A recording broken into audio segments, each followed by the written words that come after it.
Welcome to UXR Geeks, where we geek out with researchers from all around the world and topics they're passionate about. I'm your host, Tina Lichkova, a researcher and a product manager, and this podcast is brought to you by UX Week, the UX research platform for recruiting, contacting, analyzing, and sharing insights, all in one place.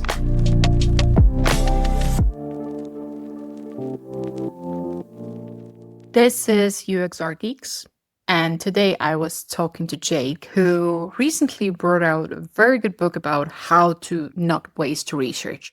I was really happy to hear somebody voicing out like, okay, let's recycle research. Let's look into the old research. And I think Jake gave it a lot of deep thought.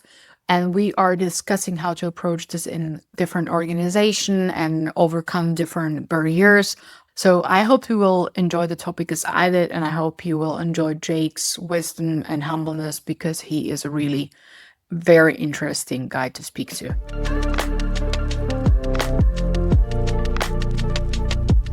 Jake, hi. Hello. We always start with a question, who are you? But I'm trying to rephrase the question into like, who are you? Who are you right now? What is the most important to tell people about you right now? So if you could enlighten us. I'm Jake Burghardt. I am a generalist, mostly focused on UX and product management. I got started in .com. All sorts of background from consulting to big tech to this latest obsession, bridging to the second part of your question, who I am right now. I'm spent the last few years consolidating some ideas, learning a lot in the industry about how to get more value from research learning. So as an industry, we've figured out all sorts of processes and methods and tips and tricks for optimizing study processes. It's an ongoing subject of optimization, and it very well should be. But what happens after the study time frame is an area that has maybe received less attention. And so I've been spending some time writing in that space and just released a new book with Rosenfeld Media called Stop Wasting Research, Maximize the Product Impact of Your Organization's Customer Insights. So I've been on the journey of connecting with teams and learning about where they're at and sharing how some of the book's ideas might be useful to them. And I'm excited to chat with you about it today. It's an exciting topic because when you approach us, I was like, okay, this is important. From my perspective as a researcher / product manager, I think there is a lot of research being somehow lost in the translation or in time. My first question is really a basic one. What was it for you that you decided, okay, this is the biggest topic I could be able to write about? I think some of it comes from a personal bias. Across my career, I show up and I say, okay, what do we know? And I try and make the most of it, even in spaces that were entirely new interactions, trying to distill academic literature into things that could be useful to product teams, trying to not start from square one. And in terms of product development processes, I've always been obsessed with sort of problem finding before solutioning and connecting research into planning. When you're a consultant, it's easy to do, but you don't know if it's going to be successful in the end in terms of whether they implement it. Going in-house, there's all sorts of different ways to conduct research and connect with folks and huge wins. But if you take a look back, there's this big remainder. And so that remainder is what inspired me to get into this space. The trend in research systems, tooling, repositories, all those things has been amazing to see. And I'm an avid fan and follower of what a lot of people are doing.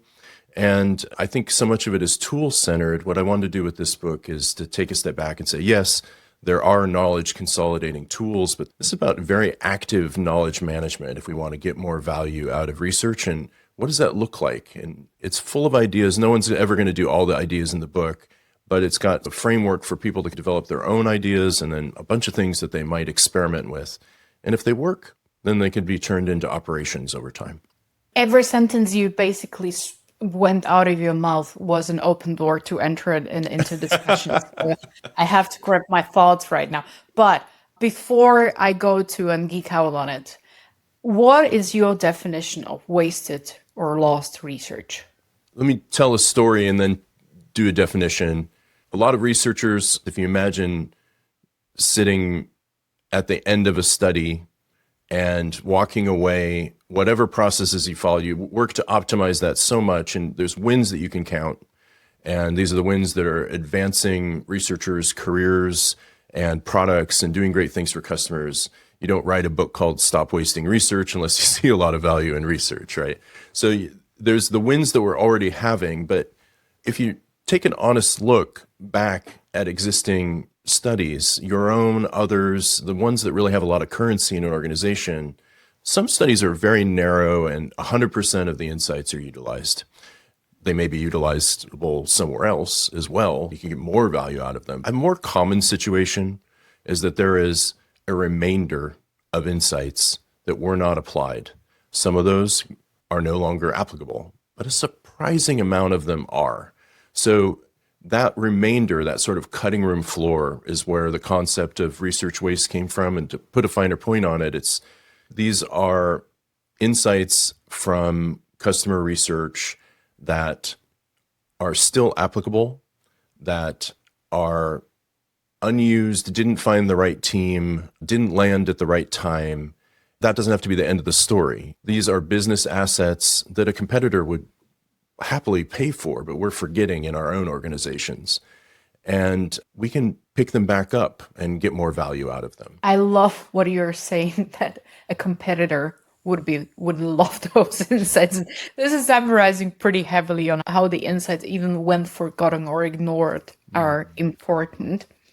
And what strikes me in this topic is, why do people forget about this research? Because a lot of them went through it. Sometimes product managers are there, or even doing the research. The researchers are there to remind people, like, we did this. The most common questions we as researchers become is, what do we have on that? And I do have my hypothesis, but I don't know if it's a well built up one. And this is, again, a why question on, why do you think it's happening that we are forgetting in our practices, no matter what position, what role, about the research that have been done? I'll speak to it at the study level and then at some of the root causes I talk about in the book. At the study level, there's so many good intentions. And the audience of research, assuming that you find the right audience, which gets harder and harder in organizations over time, this sort of deep partnership model that is the basis of the research paradigm, where you're closely interacting with stakeholders, is trending to breaking down because organizations become more and more fragmented, decisions become more and more fragmented over time in current development practices. But assuming you find the right people, you're having those conversations, folks are already executing on something. They're looking at everything you're saying. And if you've played the other side, you know this, right? Everything that you're saying around, how does that impact the current work that I'm stressed out about? And how can I think about that as relating to that or not relating to that? So I've spent a lot of time bringing lists of existing insights back to teams who had previously not wanted to do anything with them. And if you show up at the wrong time, you get the same answer you got at the readout, and maybe even a little bit more harried because there can be too much. If you show up at a time when people are thinking big in their planning cycles, it can be welcomed as a treasure. So all those things that researchers work to do to optimize study processes and land around decision-making times, there's, even with that, there can be more learned than what can be applied. And folks are overwhelmed. It's a really common case. And then when folks are in that mindset where they're ready to think big, that research may not be at hand, and or often isn't, right? It's lost somewhere. What was that study again? And if it's too hard, people don't do it. Just briefly, I talk about 3 root causes in the book. There's preparation, which is we can do more to prepare our research assets to be useful over the long haul of product development. Research reports are not the ultimate container for research, especially when you think about over time. Motivation is the second root cause. Folks see research often as an optional input, and there isn't a sense of accountability, and the information structures that researchers are creating don't necessarily create that accountability beyond the study level. And so there's more that we can do there. And even researchers may not feel accountable for the follow through from their work. Obviously, an ongoing debate in the industry. I lean heavily towards we're working in product development. Let's try and follow through. And then integration is the last root cause. With integration, you could have prepared your research to be so useful in product decisions, summarizing things and synthesizing things and being ready to go for top pain points and opportunities and all those things. I hate the word pain points, top problems to solve. And you could have motivated use by showing that this internal product of existing research is something that decision makers will get a lot of value out of and they want to use because they've seen their peers using it. That's something that takes time to develop, but it can be developed. This sort of virtuous cycle. You can build up that motivation over time. It's a big change management book. But if it's not there, if they haven't had the right touch points with that work, it's not present in the decision-making space, it can still be left behind. So those are the three big root causes that the book is organized around, with a bunch of action ideas within those to make progress. And again, it's about looking and thinking about action ideas in those spaces that would make more sense for your environment, or maybe picking up one of the ones in the book and adapting it. But the goal is to present a menu for catalysts who want to have more plans informed by research. Mm-hmm. Now I have maybe two questions. One is, and it's coming from the hypothesis that I had that I'm also not so sure about, because I encountered people who didn't take research to a certain topic as seriously as they could because they weren't a part of it. Mm-hmm. So the empathization level with the people with the users that gave their responses and their knowledge was synthesized was like, I wasn't there. I really didn't get it. Mm-hmm. That's the first thing. So how much, and I will stop there. How much do you think is this an issue when it comes to acceptance of research and then working with those insights? Yeah, I think there's a lot of individual differences there. You'll run into some people who just are hard internal customers when it comes to that. And if you worked hard on changing their mind first, it would be a very uphill battle. Whereas if you show the value by a bunch of people who are already more inclined and socialize that, you can eventually bring some of those folks around, but never everyone, right? And in terms of direct participation, it's the ideal, right? There's a reason why when we talk about ideal processes, it's there, but it's often not the case, especially as you're trying to influence bigger decisions. The level of leader that objects to that is an interesting conversation. Like, very senior leaders are never involved in everything. They're used to taking in inputs. There's this mid-level that gets a little bit confusing. Sometimes it's making sure that the very senior leaders know about those insights, and then it trickles down from there.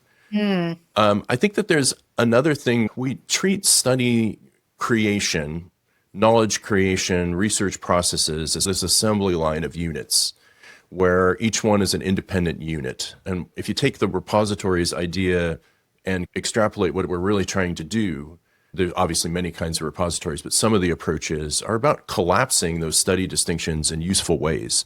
So it's not just what we learned in this study, this method, this sample, these questions for this moment. It's about, on this topic area, what do we know? What's the new stuff versus what's the existing stuff? So if you treat every study as a point to try and influence that person, it's hard because there's a limited amount of data.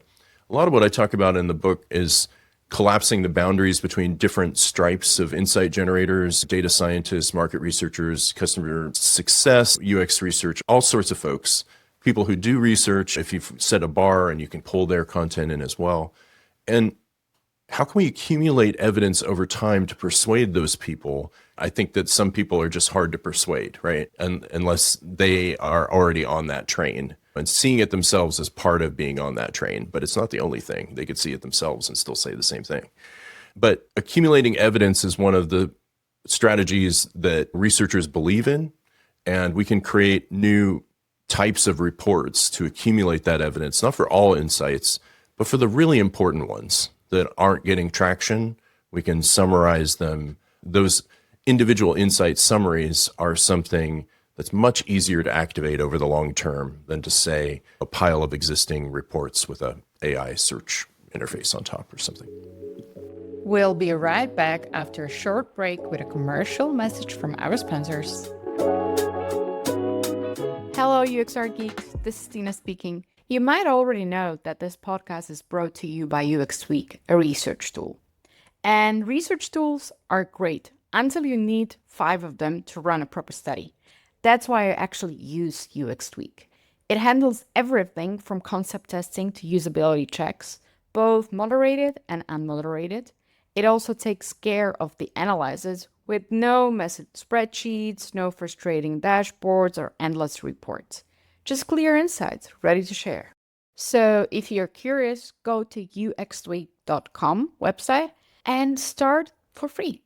No credit card and no strings attached.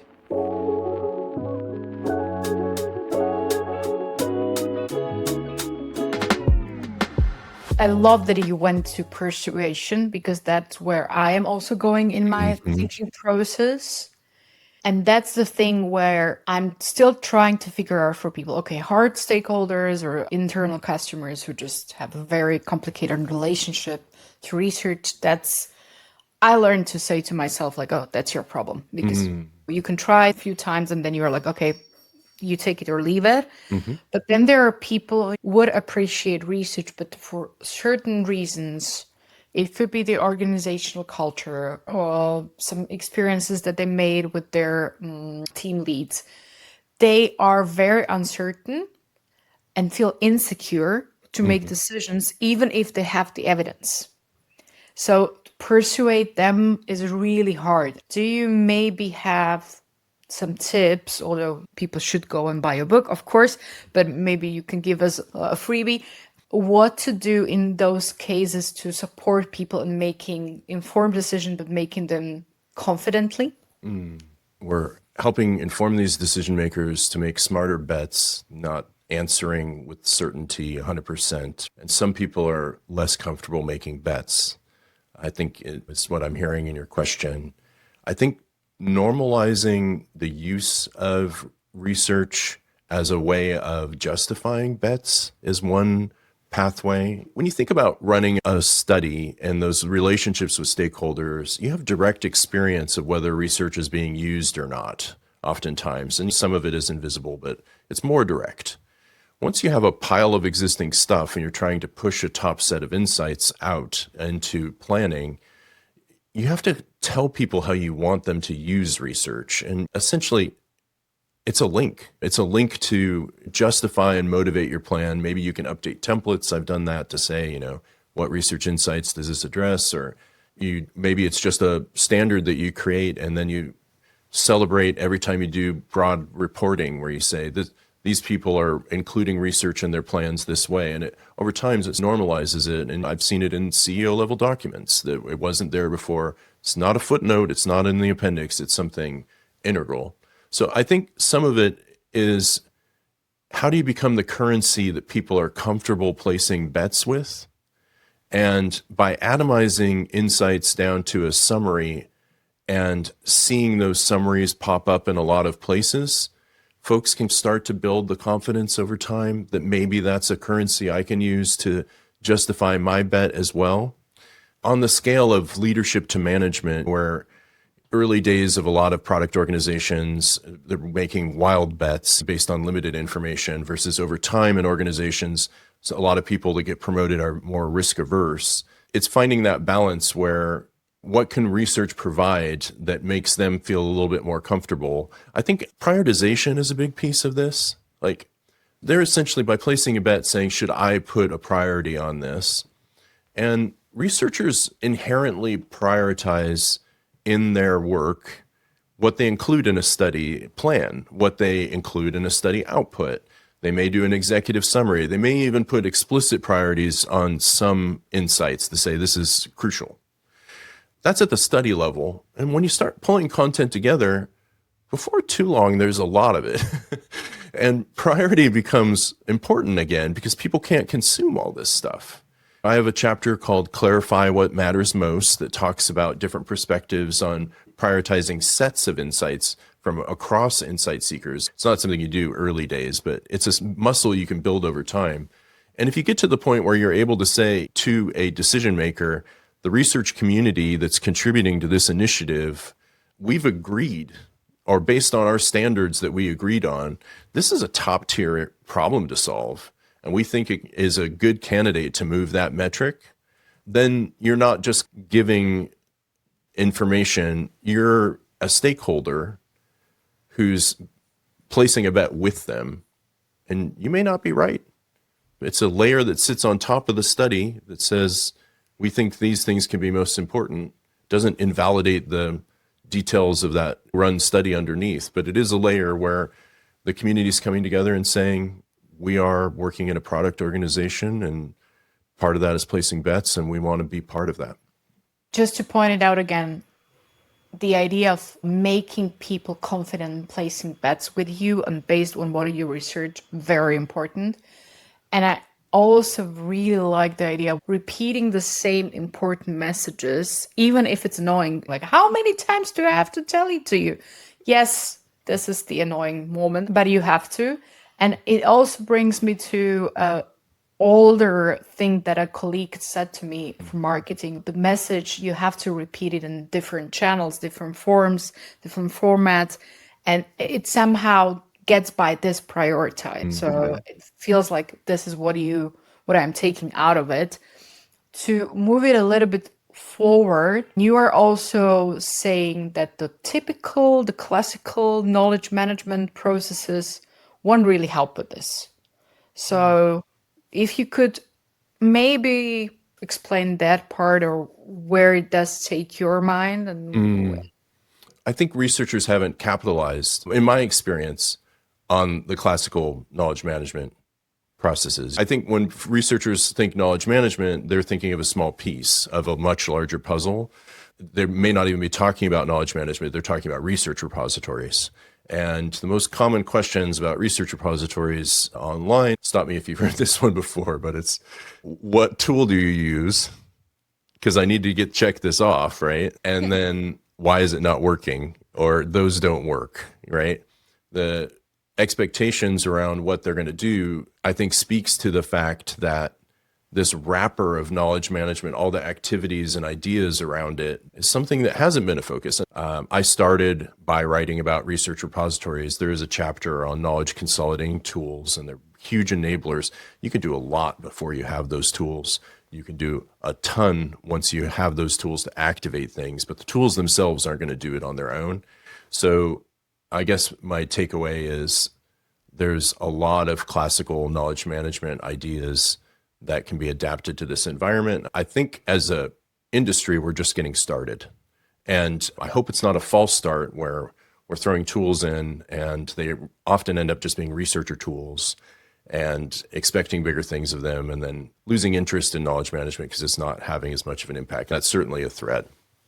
And this brings me to probably the last topic. And I'm thinking about the role because, okay, we have AI in the mix, which is really revolutionary. And I don't want to talk about AI. There is way too much about it. But definitely our roles are changing. And even before AI became a big thing in our business, I was like, something is changed. And you're pointing very well out. The knowledge management part is not well utilized. If we look at the role of researchers right now, where we should be going with our roles in year or 2 or 5 years of time, what would be your suggestion? I don't want any glass ball or anything like that. We spend too much time anyhow doing it all. But what would be your suggestion also when it comes to utilizing research with that? I think there's a lot of different answers. People can go down different pathways at this point, because my takeaway for what this technological shift is doing, I keep seeing people talking about sort of the flattening of roles in different ways, or like the generalization of roles, where it was sacrosanct that engineering was the role of engineers. That was an argument for the early days of research democratization where people were pushing back. We wouldn't let anybody just write code, and now just anybody's writing code. We've hit this very unusual point where the role mix is in churn for everyone. And so for researchers in particular, I guess I'm pointing the way towards systems thinking and being more operational towards planning. So not just being data collectors, but being folks who are integral to planning. The researchers are already doing that to some degree and having successes. I'm just saying, let's dial it up as one direction to go in.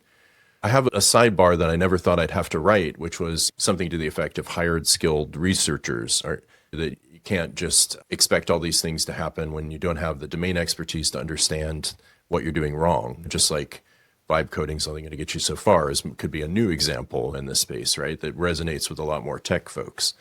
And so I think the early stage career folks are the ones I worry about the most, the folks that they're just building out their method stack. They want to have tried a bunch of different things, and they're not as focused on the follow through necessarily. I was the only principal researcher in a big tech company for a while and talked to a lot of folks, and I'm just generalizing from that. But like those sorts of mindsets are going to be a harder sell, whereas focusing more on enabling others and holding quality bars and making teams smarter about their own research approaches and customer connection approaches, and then building the systems that are going to make sure that research shows up more in planning. I think that those are all opportunity areas that I'm excited about. But to your point about a crystal ball, I certainly don't have all the answers. As someone who had identified as a generalist, I think that there's opportunity for people to step into all sorts of things that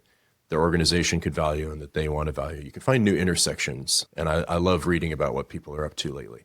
Is there anything, looking at our conversation in the last 30 minutes, that I didn't ask you about, or you were thinking to yourself, like, Tina, why didn't you please ask me this? Now is the point where you can ask yourself the question that I didn't ask.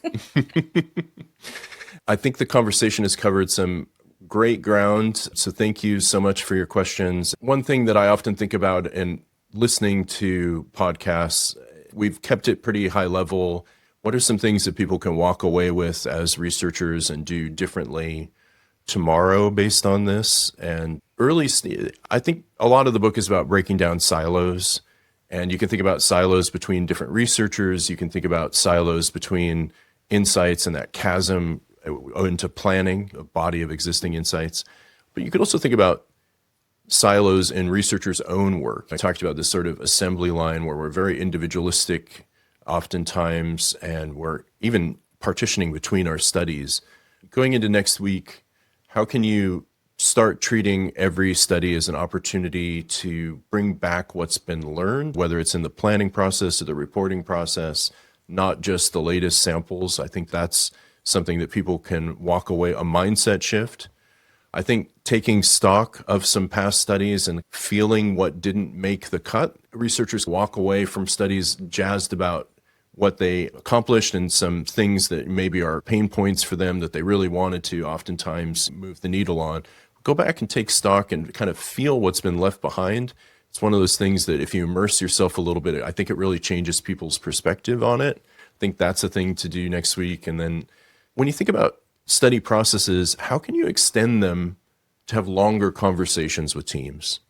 That may be every time you activate insights at the end of a study, you go back and activate insights from past studies as well, where it makes sense.